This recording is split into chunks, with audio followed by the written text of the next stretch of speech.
तो आपका स्वागत है हमारे YouTube channel economics education hub Shashikant sir के चैनल में।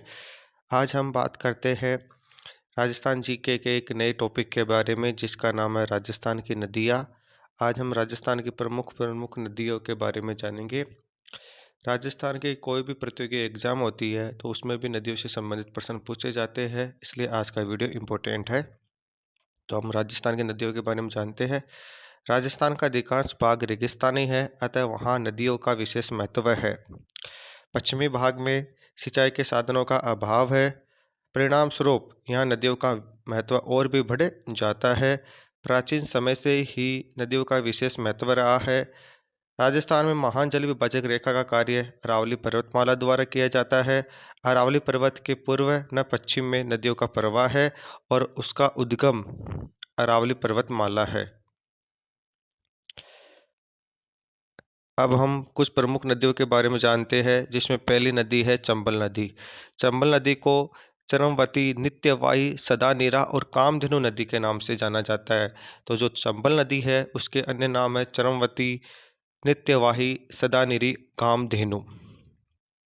तो चंबल नदी के बारे में जानते हैं। राजस्थान की सबसे लंबी नदी चंबल नदी का उद्गम मध्य प्रदेश में महू जिले में स्थित जानापाव की पहाड़ियों से होता है। तो जो चंबल नदी है उसका उद्गम स्थल स्थल है जानापाव की पहाड़ियाँ। यह नदी दक्षिण से उत्तर की ओर बहती हुई राजस्थान के चित्तौड़गढ़ जिले में चौरासीगढ़ नामक स्थान पर प्रवेश करती है। तो चंबल नदी राजस्थान में सर्वप्रथम चौरासीगढ़ नामक स्थान पर प्रवेश करती है। कोटा व बूंदी जिलों में होकर बहती हुई सवाईमाधोपुर, करौली, धौलपुर जिलों में राजस्थान व मध्य प्रदेश की मध्य सीमा बनाती है। यह नदी मध्य प्रदेश के 4 जिलों मऊ, मंदसौर, उज्जैन और रतलाम से होकर बहती है। राजस्थान की एकमात्र नदी जो अंतर्राज्यीय सीमा का निर्माण करती है वह चंबल नदी है।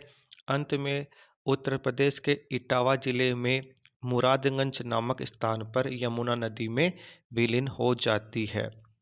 तो दोस्तों, ये जो चंबल नदी है यह मध्य प्रदेश से राजस्थान में और राजस्थान से उत्तर प्रदेश में जाके यमुना नदी में मिल जाती है। इस नदी की कुल लंबाई 966 किलोमीटर है, जबकि राजस्थान में यह 135 किलोमीटर बहती है। यह 250 किलोमीटर लंबी राजस्थान की मध्य प्रदेश के साथ अंतर्राज्यीय सीमा बनाती है। यह एक भारत की एकमात्र नदी है जो दक्षिण दिशा से उत्तर दिशा की ओर बहती है। तो दोस्तों, ये प्रश्न भी पूछा जाता है कि वह कौन सी नदी है जो दक्षिण दिशा से उत्तर दिशा की ओर बहती है। तो इसका आंसर होगा चंबल नदी। राजस्थान और मध्य प्रदेश के मध्य चंबल नदी पर चंबल घाटी परियोजना बनाई गई है और इस परियोजना पर 4 बांध बनाए गए हैं। पहला है गांधी सागर बांध जो कि मध्य प्रदेश में है। दूसरा है राणा प्रताप सागर बांध जो कि चित्तौड़गढ़ राजस्थान में है। तीसरा है जवर सागर बांध जो कि कोटा राजस्थान में है। और चौथा है कोटा बैराज बांध जो कि राजस्थान में है, कोटा जिले में। तो इस प्रकार 4 बांध बनाए गए हैं। तो ये जो चंबल नदी है उसका मैप दे रखा है कि किस प्रकार इसका बहाव क्षेत्र है। जैसे यह दे रखा है कि ये इसका उद्गम स्थल है जानापाव की पहाड़ियाँ महू मध्य प्रदेश से। ये चल के लास्ट में जो मुरादगंज है इटावा में, वहाँ जाकर यमुना नदी में मिल जाती है। तो इसके सहायक नदियाँ है इसके बारे में जानते हैं। तो जो चंबल नदी है उसकी जो सहायक नदी है उसमें पार्वती, काली सिंध, बनास, बामनी और पुराई है। चंबल नदी में जब बामनी नदी आकर मिलती है तो चित्तौड़गढ़ में यह चूलिया जलप्रपात बनाती है जो कि राजस्थान का सबसे ऊंचा जलप्रपात है, जिसकी ऊंचाई 18 मीटर है। चित्तौड़गढ़ में बेसरोड के गढ़ के पास चंबल नदी में बामनी नदी आकर मिलती है। समीप ही रावत भाठा परमाणु बिजली घर है। कनाडा के सहयोग से स्थापित 1965 में इसका निर्माण कार्य प्रारंभ हुआ था। रामेश्वरम राजस्थान के सवाईमाधोपुर जिले में चंबल नदी में बनास व सीप नदियां आकर मिलती है और त्रिवेणी संगम बनाती है। अब जो राजस्थान के त्रिवेणी संगम है उनके बारे में जानते हैं। तो पहला है सांबला बेणेश्वर धाम, जिसमें सोम, माही, जाखम नदियाँ का संगम होता है, जो कि डूंगरपुर जिले में है। विशेष राजस्थान का कुंभ या आदिवासियों का महाकुंभ के नाम से भी जाना जाता है बेणेश्वर धाम। दूसरा है मांडलगढ़ बिंगोद में, जो कि बनास, बेडच और मेनाल 3 नदियों के संगम पर बना हुआ है, जो कि भीलवाड़ा जिले में स्थित है, जिसे त्रिवेणी तीर्थ के नाम से जाना जाता है। अगला है मानपुर, जिसे रामेश्वर घाट के नाम से जाना जाता है, जो कि चंबल, बनास और सीप 3 नदियों के संगम पर बना हुआ है, जो कि सवाईमाधोपुर में है।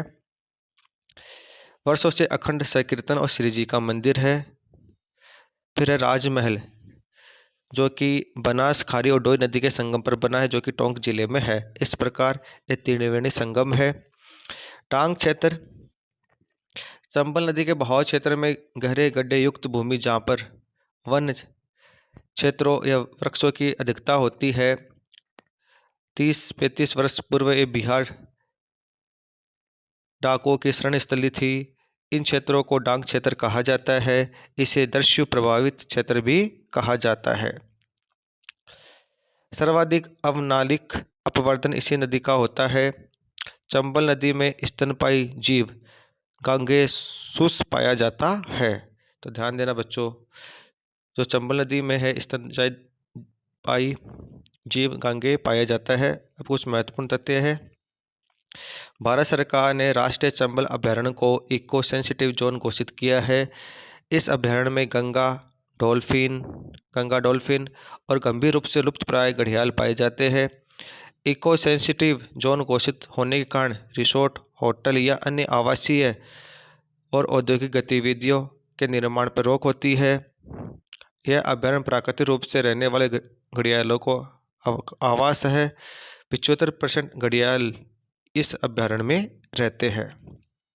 अब हम इसकी जो सहायक नदी है उनके बारे में चर्चा करते हैं।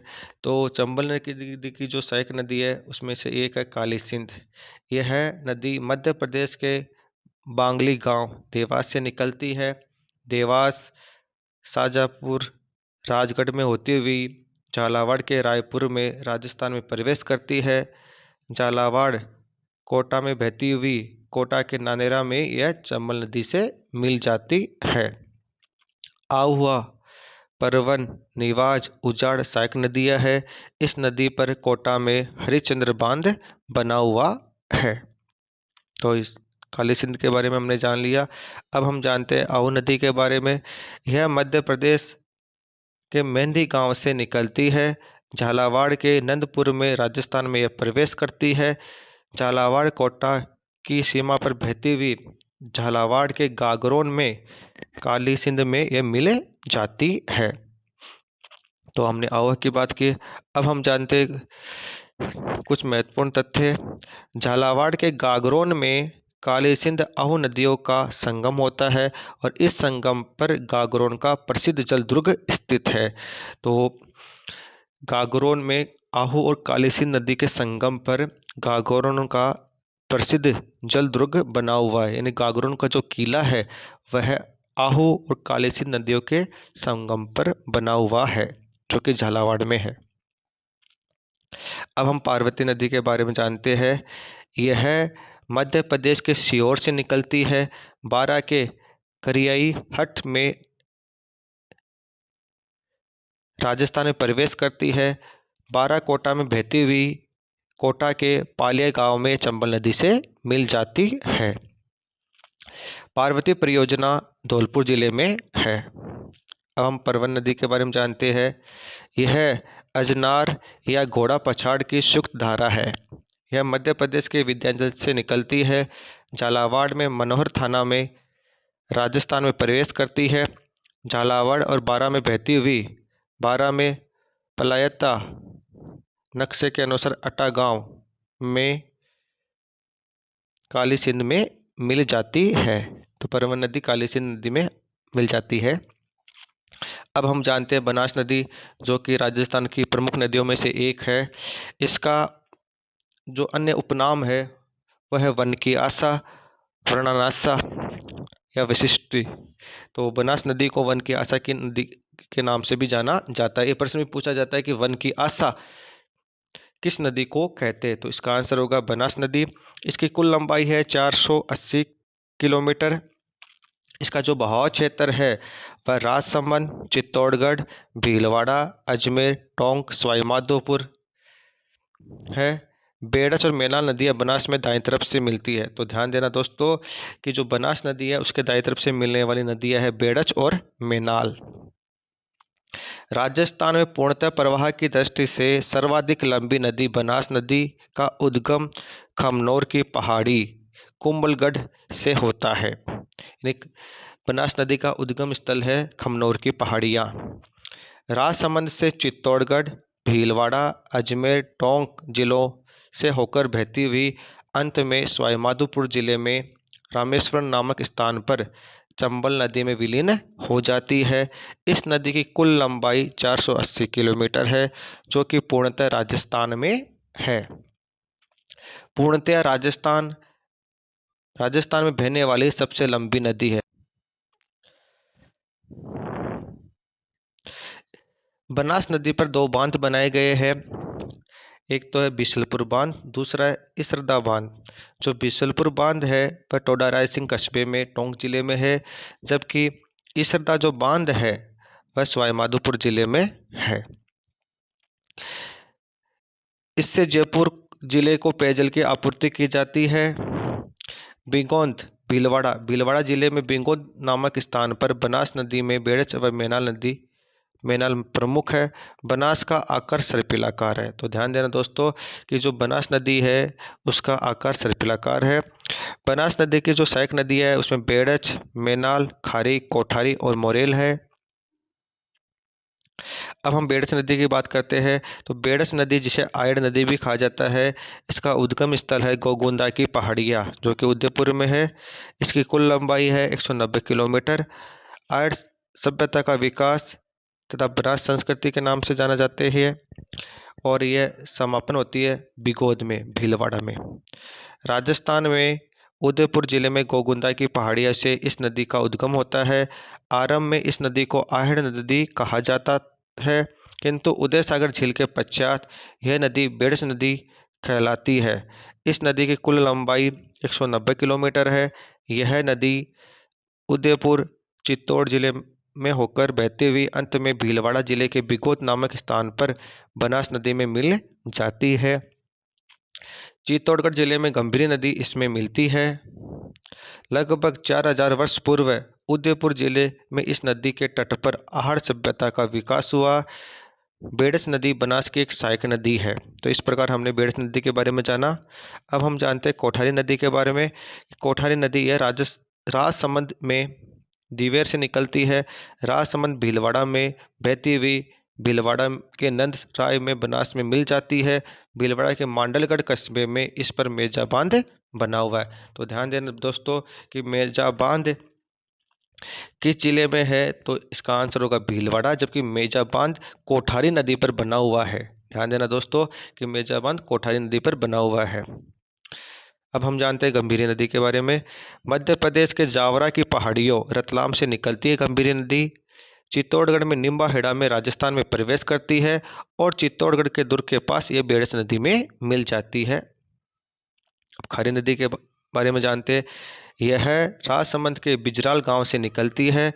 राजसमंद, अजमेर, भीलवाड़ा, टोंक में बहती हुई टोंक के देवली में बनास में मिल जाती है। भीलवाड़ा के साहबपुरा में मानसी नदी आकर मिलती है। भीलवाड़ा का आसिंद कस्बा इसी नदी के किनारे बसा हुआ है। तो दोस्तों जो भीलवाड़ा का जो आसिंद कस्बा है वह खारी नदी के किनारे बसा हुआ है। अब हम मोरे नदी के बारे में जानते हैं। यह जयपुर के चैनपुरा गांव में निकलती है। जयपुर, दौसा, सवाईमाधोपुर में बहती हुई करौली के हाड़ौती गांव में बनास में मिल जाती है। सवाईमाधोपुर के पीलूखेड़ा गांव में इस पर मोरेल बांध बना हुआ है। तो मोरेल बांध मोरेल नदी पर ही बना हुआ है। अब हम जानते हैं ढूंढ नदी के बारे में। यह जयपुर के अजरोल या अचरोल से निकलती है। जयपुर दौसा में बहती हुई दौसा लालसोट में या मोरेल में मिल जाती है। इस नदी के कारण जयपुर के आसपास का क्षेत्र ढूढ़ाड़ कहलाता है। तो ध्यान देना बच्चों, जो जयपुर के आसपास का क्षेत्र है वह ढूढ़ाड़ कहलाता है, जो कि ढूंढ नदी के कारण कहलाता है। अब हम जानते हैं एक मुख्य नदी जिसका नाम है बाणगंगा। इस नदी को अन्य नाम है अर्जुन की गंगा, ताला नदी, खंडित या रुंडित नदी भी कहा जाता है। तो ध्यान देना बच्चों कि रुंडित नदी के नाम से किस नदी को जाना जाता है? बाणगंगा को जाना जाता है। इसकी कुल लंबाई है 380 किलोमीटर। इसका जो बहाव क्षेत्र है जयपुर, दौसा और भरतपुर जिले में है, और इसका जो समापन है यूपी में फतेहाबाद के पास यमुना नदी में मिल जाती है। एक मान्यता के अनुसार अर्जुन ने एक बाण से इसकी धारा निकाली थी, इसलिए इसे अर्जुन की गंगा भी कहते हैं। लगभग 380 किलोमीटर लंबी इस नदी का उद्गम जयपुर जिले में बेराट की पहाड़ियों से होता है। यह जयपुर, दौसा, भरतपुर में बहने के पश्चात उत्तर प्रदेश में आगरा के समीप फतेहाबाद नामक स्थान पर यमुना नदी में मिल जाती है।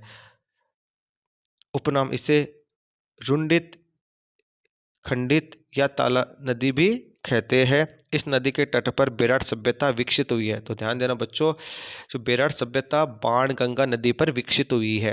यह प्रश्न पूछा जा सकता है। राजस्थान में बेराट नामक स्थान पर ही मौर्य युग के अवशेष प्राप्त हुए हैं। तो मौर्य युग के अवशेष बेराट नामक स्थान पर ही प्राप्त हुए हैं। अब हम जानते हैं नदियों के किनारे या संगम पर बने दुर्ग या किले। जो गागरोन का किला है वह आहू और काली सिंध नदी के संगम पर बना हुआ है, जो कि झालावाड़ जिले में है। बेसरोडगढ़ का किला जो कि चंबल और बामनी नदियों के संगम पर बना हुआ है, जो कि चित्तौड़गढ़ में है। शेरगढ़ का किला जिसे कोसवर्धन कोसवर्धन के नाम से भी जाना जाता है, जो कि परवन नदी के किनारे है, बना हुआ है, जो कि बारां जिले में है। फिर है चित्तौड़गढ़ का दुर्ग, जो कि गंभीरी और बेड़च नदियों के संगम पर बना हुआ है। मनोहर थाना दुर्ग, जो कि परवन और कालीरवाड़ नदियों के किनारे संगम पर बना हुआ है। और गढ़ पैलेस कोटा दुर्ग, जो कि चंबल के किनारे स्थित है। तो इस प्रकार हमने चंबल नदी तथा उसकी सहायक नदियों के बारे में आज जाना है। अगर आज का वीडियो हमारा अच्छा लगा तो हमारे चैनल को लाइक कीजिए, हमारे चैनल को सब्सक्राइब कीजिए, वीडियो को लाइक कीजिए और अधिक से अधिक शेयर कीजिए। धन्यवाद।